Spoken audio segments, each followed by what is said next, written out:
সকলে আজ বর্ষণ রেখেছে, বাকি রইল শ্রীমতী।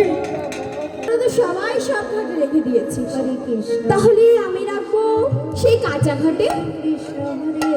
কে রেখেছি তুই? বেলের ঘাটে রাখবো, ওই ঘাটও ভালো না।